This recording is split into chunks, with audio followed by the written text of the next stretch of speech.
Good morning, I'm Jill Valley with this week's Rebound Recap. We know the coronavirus is changing our communities. So to keep you and your family informed as we move forward, we've launched a new series a few months ago and we're calling it The Rebound.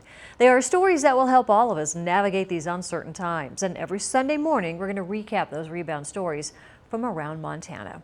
Now, as COVID-19 cases continue to spike, Governor Bullock said Thursday the worst may not be over, and high numbers will continue to be reported in the coming days and weeks. But he and a top business official also said Montanans can still act to slow the virus, and a big part of that effort is wearing a mask in public. Governor Bullock said he's worried Montanans are letting their guard down. He said 6 weddings and their related gatherings have led to at least 24 cases of coronavirus and impacted 2 other states. The governor said people need to avoid large gatherings, or if they are around other people, wear a face mask. When asked why he's not requiring the wearing of masks in public places, Bullock said he'd like it to become a socially accepted necessity rather than a requirement. Toward that end, the president of the Montana Chamber of Commerce also appeared alongside the governor at that Capitol News conference this week and said many businesses are calling on people to increase their use of face masks in public. Todd O'Harris of the business community does not want Montana to follow in the footsteps of other states that have had to reinstate some of those business closures. Government grants, low-interest loans, business bailout dollars cannot compare to healthy economic activity. Businesses will not be able to survive in Montana without a healthy economic activity in the state. And healthy economic activity is founded on a healthy population. We don't have to be like these other states and take steps backwards if we again raise our guard. And one of the most important ways we can raise that guard is to make wearing a mask a habit and normalized. The governor says he's still hopeful Montana can keep its numbers of cases from increasing greatly or even decline in the not too distant future. Lieutenant Governor Mike Cooney on Thursday unveiled a plan to help school districts across the state prepare for the new academic year and a return to classroom instruction in the face of COVID-19. Under guidelines released by the Montana Governor's Office, the plan urges schools to work in partnership with local health officials in setting occupancy limits, requiring masks, and monitoring both students and staff for COVID-19 symptoms. The 17-page plan, written in partnership with educators, union reps, and others, covers a number of school functions from athletics to transportation, where school bus loads are expected to allow for social distancing. Staff should be trained to identify students struggling with trauma, and larger classes should be broken into smaller groups.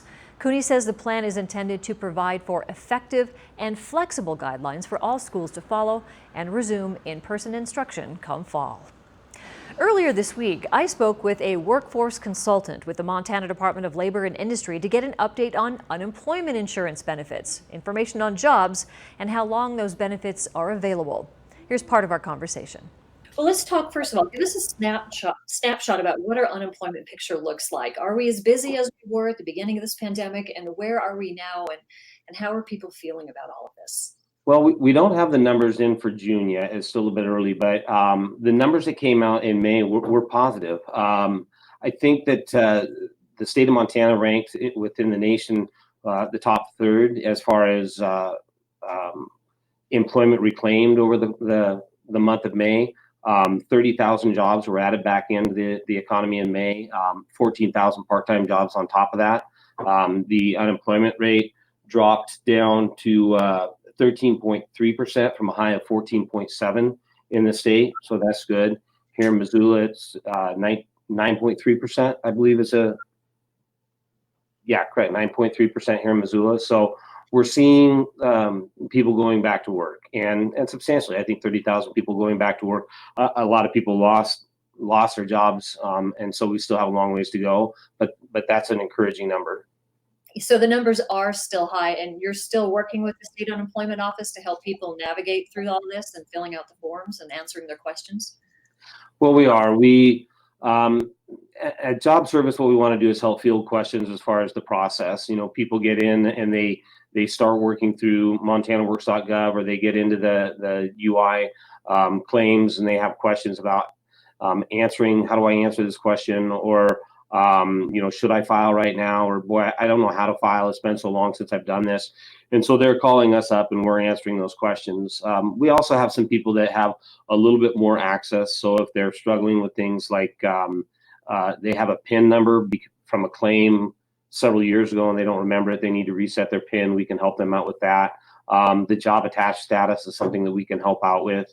Let's say that they were expected to be back to work at the start of May and they're not, and they need that extended out. As long as it's COVID-19 related, we can help out and extend that job attached status. We also have another special team that's kind of helping with some of the emails. So the emails that are coming into UI claims, trying to filter those and try and direct them to the right person so that maybe they can be handled more efficiently and more quickly. So there is a lot of requests, a lot of phone calls, and the Unemployment Insurance Division is doing their best to get through them. And we're just doing our best to kind of screen those general calls, those type of things that we would normally see people for in our office, so that there's more availability for that Helena phone number that I know a lot of people have had a hard time getting through to, but they're doing their best to make sure that line is open. Absolutely. Hey, we do have a question. Somebody would like to know if COVID unemployment amounts will be extended. And also, I wondered about that extra $600. How is that looking? I know that some extra money has been put into this program because of this pandemic. Well, that extra money, I believe it's PUC. I forget the acronyms. Not my strength. Yes, But that unemployment compensation. I wrote it down. okay, thank you. But that's scheduled to last through July 25th. So any claim made week ending July 25th, that extra $600 would be there if you're receiving it right now. It is scheduled to end at this point in time on July 25th, and we don't have any word that that's going to be extended out at this point in time. They would have to probably pass a new bill at the federal level for that to be extended. If someone's claim is still active, they would still be eligible for their regular unemployment insurance benefits, but that $600 would then end. And I believe that there's some schedules to go into some other extended benefits programs that are going to have some different requirements if your claim amount expires. So.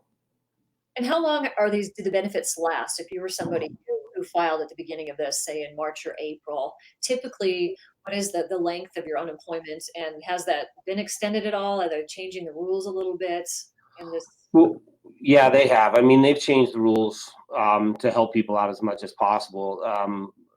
The self-employed, the pandemic unemployment assistance for the self-employed, that's a whole new program that was created as a result of the federal legislation and that dollars. But then also people who didn't have unemployment insurance benefits, that they weren't on their current job long enough, or they didn't have enough unemployment insurance, UI wages is what it's called, then they would qualify for the pandemic unemployment assistance. But you file, your claim is open for a year. It depends on how you use that money. You're going to have so much money in your reserve benefit amount based upon what your employment was going into this. If you're not working at all and you're taking your full benefit amount every week, then you're going to go through that money a little bit more quickly. If you're working part-time and so you're not claiming your full benefit amount week in and week out, then that money is going to last a little bit longer. If the money runs out and you haven't gone back to work yet, that's when they're going to start to go into the extended benefit program. I have better notes on that. The extended benefit program, and it's going to have a few more requirements on that. So as far as job search and the criteria and what type of job search you're going to need depending upon what the outlook is. So expanding on that, Montana is offering extended benefits for eligible individuals who have exhausted their previous unemployment insurance benefits. Under state and federal law, extended benefits offers up to 13 weeks of additional money to those who have exhausted regular UI benefits and pandemic emergency unemployment compensation. The extension of benefits is not available to pandemic unemployment assistance claims for self-employed or other populations that were expanded under the CARES Act. When an individual is eligible for expanded benefits, they will see the option to apply on their personal Montana Works dashboard. Enrollment is not automatic. Individuals will have to file a claim. All this information can be found on the Department of Montana's Labor and Industry website. The Paycheck Protection Program through the CARES Act is helping businesses around the Flathead Valley. MTN's Maren Sue spoke with one who applied for the loan and was able to hire long-term employees back during this pandemic. While restaurants and stores were offering takeout and online shopping options during the coronavirus, owner of Hidden Moose Lodge in Whitefish, Kent Taylor, says the hospitality industry here took a huge hit. Second half of March, April, May, we were in lockdown, unable to take reservations or unable to take bookings during that time. A small 15-bedroom bed and breakfast in Whitefish, Taylor says with the lack of reservations because of coronavirus, the lodge lost hundreds of thousands of dollars in revenue. And he says this put stress on his employees. We've had employees, long-term employees that, I've never laid anybody off till this year. That's when he applied for the Personal Paycheck Protection Program, a program designed specifically through government funding to help small businesses survive during the coronavirus pandemic. You can use 25% of it to pay your utilities and your mortgage interest. With that money, he was able to hire back some employees, crucial to their small business. June 1st, we've seen a rise in business, but nothing to make up the loss. But it helped with employees, and that's a really beneficial thing. Taylor says the Hidden Moose Lodge applied for 2 other grants, one specifically to help small businesses and the other to help with their mortgage. They're still waiting to hear back to see if they've received those funds. In Whitefish, Maren Sue, MTN News. To recap the Paycheck Protection Program, it's available for small businesses. To qualify, the state says you must have under 500 employees. For more information and where to apply, you can visit our Rebound page. Every year, tourists and locals alike flock to Missoula's rivers for fly fishing. But as with every facet of the tourism industry, fishing has taken a major hit from COVID restrictions. MTN's Megan Mannering has that story. With the Blackfoot, the Bitterroot, Rock Creek, and of course the Clark Fork here, we have 400 miles to fish, and that's all within an hour's drive of Missoula. Needless to say, when it comes to fly fishing, it doesn't get much better than this. It's huge. It's huge. It's a $7.1 billion industry for Montana. When out-of-state travelers were deterred from the Treasure State, fly fishing, one of our biggest attractions, suffered drastically. It's really difficult. 2020 is going to be an interesting year. Terry Rogland has been in the fly fishing business for what seems like forever, but she's never experienced a year like this. We understand ebbs and flows of Mother Nature. We've been dealing with that for 30 years.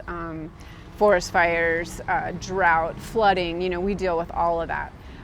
But a pandemic was just something that nobody had ever expected. Grizzly Hackle, another popular fly shop in town, spent last year remodeling apartments above their building with hopes of offering clients a place to stay when they come to fish. So our outfitting and apartments upstairs have definitely taken a hit, especially in March, April, and May when we've obviously been closed or contained to the 2-week quarantine, which really limited people's ability to come to the state and fish with us. Rogland and Bannigan have each had over 100 of their guided fishing tours canceled since March. For months it was, 2 steps backwards, 1 forward. We were just barely keeping our heads above water. And for the guides, many of whom are independent contractors, the cancellations have driven them to unemployment. Devastating, yeah. But if there's one thing that's kept fly fishing afloat these past few months, it's the dedicated Montanans who just can't stay out of the water. We've seen a big kind of push of people coming from other parts of the state. So Billings and Butte and Kalispell, people coming and checking out parts of the Missoula area, which has been really cool. In Missoula, Megan Mannering, MTN News. Both of those outfitters have implemented safety protocol for their guided tours. Grizzly Hackle is even waiving cancellation fees at this time. Over the course of the last 8 weeks, the Missoula Downtown Foundation has raised just over $100,000 to support downtown businesses during the COVID-19 pandemic. In order to get downtown Missoula up and running, the foundation established the Downtown Missoula Business Support Fund, which will help local businesses cover the costs of things such as rent, utilities, and other business-related expenses. So far, 73 downtown Missoula businesses have received financial support to cover non-payroll expenses. Nearly 60 Missoula area businesses and individuals have contributed to the foundation's spring campaign to support downtown businesses during this unprecedented time of economic uncertainty. And as businesses reopen across the country and state, a trend is emerging. People are making purchases, but the factories that make those supplies aren't keeping up. MTN's Shannon Newth spoke with 3 Great Falls-owned companies about the challenges they're facing when it comes to meeting customer demand. From hot tubs, You have your backyard vacation, your staycation. to furniture, A lot of recliners, I think, since a lot of people are staying home. and appliances. The business has been very good. We're up about 20-30%. The problem? If you can sell stuff, you're just going to get stuff. That continues to be the situation many Montana businesses are dealing with right now. Sales are picking back up, demand is high, but supply is lagging behind. It's very difficult. We're getting about 10% of what we order today. That's how bad it is. They're only at about a third capacity, and so the production end of it is way down. Lower capacity at the factories means less available inventory. I usually carry about $3 million worth of inventory. I have about $1 million now. It also means people are having to practice patience and wait longer for their orders. A special order might take you 16 weeks instead of 8 weeks. Usually we get stuff within about 10 days.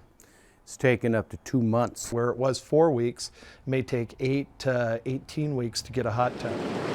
Despite the delays, they're cautiously optimistic about the months ahead. I'm hoping that in another 2 or 3 months, by probably the fourth quarter, that things will change and we'll get a lot more production. Interesting to see what happens with everything in the fall. In Great Falls, Shannon Newth, MTN News. A community organization on the Blackfeet Reservation is finding ways to adapt as they work to meet the food needs of the community. Fast Blackfeet opened its OEL Pay Pantry in September of last year. Since then, it's stepped up to safely provide thousands of pounds of food for families who need it, even as a pandemic changed everything. This was really out of left field. I did not expect it. And I also didn't expect us to be able to handle it the way that we've handled it. We still needed to stay open because when everything is in lockdown, people are not able to leave their homes. And some people are afraid to leave their homes to get food. According to co-chair Danielle Antelope, the pantry has provided more than 95,000 pounds of food since March through boxes of food. People can come to the pantry to pick them up, or volunteers deliver the boxes to a person's home. Fast Blackfeet leaders say COVID-19 revealed ways in which they can reach more people who need help the most. They received $45,000 in CARES Act funding, which they will use to buy a refrigerated van. The van will become their mobile food pantry. We have a huge community, and if we start serving them now, then far into the future, and if this ever happens again, then we will have something to show for what we learned during this time. If you need food assistance, you can call Fast Blackfeet, the number 406-845-2404. If you want to help with the work they do, they're always accepting monetary donations. Go to fastblackfeet.org to donate. And they're looking for ag producers who might be able to donate extra food. For example, they recently received a large donation of eggs from the Big Sky Colony. The staff at Missoula's 2 main hospitals say they are more prepared than ever to handle an influx of COVID-19 patients. KPAX's Russ Thomas has that story. As the number of COVID-19 cases quickly rise in Missoula County, hospitals are taking all necessary precautions to keep patients and staff safe. The hospital itself, we are now back to a no visitor policy, which helps us really maintain the integrity and safety of the facility. Both Community Medical Center and Providence St. Patrick Hospital are testing all admissions for COVID-19, and masks are mandatory for all. CMC CEO Dean French and Providence CEO Joyce Dombrowski say they are in a good position to handle an increase in COVID patients should that happen. We now have 20 negative pressure rooms in the facility. 3 months ago we had 5. So we've really improved our footprint and our capacity to take care of COVID patients. We challenged ourselves onto where could we put patients, How could we deal with a sort of an unexpected number of patients? And all of those plans could happen tomorrow. So we're prepared. We remain prepared. If the number of patients increases dramatically in a short amount of time, the hospitals have worked together along with the health department and others to mitigate overcrowding issues. We have put in as much predictability, built that into the surge planning as possible. We've worked with Community Medical Center as an example, and so we would look at sort of total number of beds available to take care of COVID patients in the county. We've worked with our critical access hospital partners around us to educate and agree on what types of patients they really would have the opportunity to take care of. French says it's important for the community to understand that with all the safety measures in place, those in need of medical attention should feel safe and secure about coming to the hospital. People really shouldn't be scared to come to the hospital. We've taken abundant precautions to make sure it's a safe environment, and we don't want people delaying care and potentially putting their lives at risk because they're afraid to come to the hospital. In Missoula, Russ Thomas, MTN News. Both Dombrowski and French urged the community to wear a mask when you're out in public and try to avoid those large gatherings. The COVID-19 pandemic obviously putting a hold on countless events and opportunities. It includes experiences for the very people who want to be on the front lines, learning and lending a hand. MTN's Victoria Hill caught up with a physician assistant student who shared what it was like to have it all put on pause. More than pneumonia. Really? Okay. So it's questionable. Hands-on learning is priceless when you're trying to get your foot in the door straight out of college. Things were smooth sailing kind of up until March when COVID kind of started becoming a big deal. Just months before her graduation, that real-life experience was put on hold for physician assistant student Abby and her classmates. Which was tough. It was online learning, and that's, difficult during clinical rotations. You're not getting that hands-on experience. It was a call made first by the schools to restrict their students from doing rotations, then shortly after, the hospitals followed suit. When we were in a situation where it wasn't possible or feasible to have the students in the hospital, that was a detriment to their education. But it didn't come lightly. My first thought when they were talking about restricting students was, if I was that student, I'd be royally upset, because this is a educational opportunity that is not going to come around again. This is a lifetime experience, and I would have wanted to be in the middle of it. It was a decision made for student safety, but also allowing doctors and staff to prepare for this new reality. I just felt like, I'm being useless sitting at home. I'm not helping out where I can, and it was hard to come to terms with the fact that staying home was me doing my part. With her current rotation in the emergency department, the chance of being exposed to COVID-19 is high, but that risk doesn't deter Abby. I think this is kind of a changing point in medicine. I think no one really knew what to do when COVID hit, and providers that have been working 30 years had to learn how to deal with it. And so I think being a student during this time kind of was a saving grace for that. Abby has been back since May, but some students are still waiting to return. So I come from a family of doctors and nurses and people that work in medicine, so it's just kind of been something that I've always known and always wanted to do. And I think seeing this pandemic hit and seeing providers out there doing everything that they can, it just reminds me of why I want to do this. I want to help people. I want to be on the front lines. In Billings, Victoria Hill, MTN News.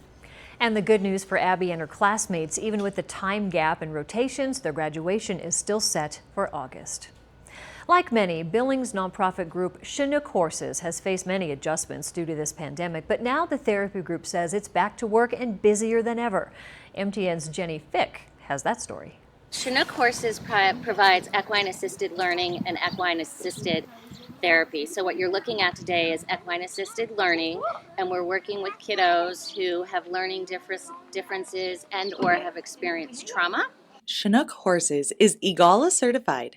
This means extensive training on individualized therapy has been done. We always have at least one professional to deal with the therapeutic or the learning goals. We work with them specifically, and what the herd of horses helps them with is what we call social thinking. So we focus in on a thing called the zones of regulations. The green zone being one that you're ready, you're focused, you're ready to learn, you're feeling good, you're calm. And the horses are amazing creatures in helping kiddos establish emotional self-regulation. So that's what we're striving for. The zones outside of the green zone aren't bad. They just teach the kiddos where they're at and give them, and then we try and develop strategies here in the arena with horses on how to get back to the green zone. And this is Jenny, and this here is Little Debbie, building both responsibility and confidence. A lot of referrals from CPS, from Child Protective Services. I think the reason that we do is really to overcome trauma. What they say therapeutically is they just need one relationship that's safe and comforting. And sometimes that can't be a human right away. The damage is so profound, and the horse can really create a loving, safe, non-judgmental relationship that the child can develop and then extend out into its world.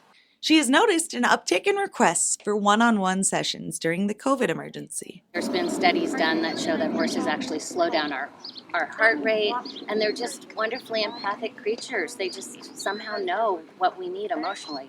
I always say communication in the absence of words. One of the major accomplishments with our kids is getting used to being around these animals that are big, coupled with the fact, like one thing our kids, who have some sensory processing issues, like one of their biggest accomplishments is feeding a treat to a horse, because it's really difficult to keep your hands still when there's big, slimy, soft, rubbery lips, like rubbing against it.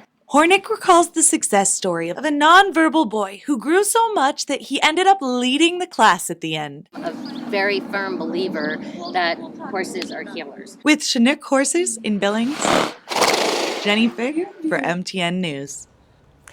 Thanks to the generosity of Montanans, over the last month and a half, more than $336,000 has been raised for our Montana Relief Fund. MTN News has created a statewide fund to provide safety net funding for rural and tribal communities adversely affected by the COVID-19 pandemic. In the coming weeks, the Grant Advisory Committee will begin the process of selecting and distributing funds to rural and tribal communities. The fund was specifically created to help those that do not have established community-specific funds to help. For many rural communities, losing just one service can mean having to travel more than 100 miles to find a replacement. One thing that we know is that often in these more rural communities, those nonprofits are doing a lot. Sometimes they're even serving multiple purposes. And when those services start to go away, there's not really a backup plan or a backup organization. The Rebound Montana Relief Fund is a partnership between MTN, AMB West Philanthropies, and the Montana Community Foundation. If you can contribute, please go to the Montana Community Foundation website, mtcf.org. There you can access various funds that have been set up and learn more. MTN News has launched the Rebound Montana Facebook group too. This is a statewide resource to help keep you and your family informed and help you navigate these uncertain times that we're all facing over coronavirus. We'll also keep you updated about how well relief programs are working and how Montana businesses are stepping up as we navigate our way through this unprecedented time. Thank you so much for joining us here this morning on the Rebound Montana. Stay safe, keep each other healthy, and have a great day.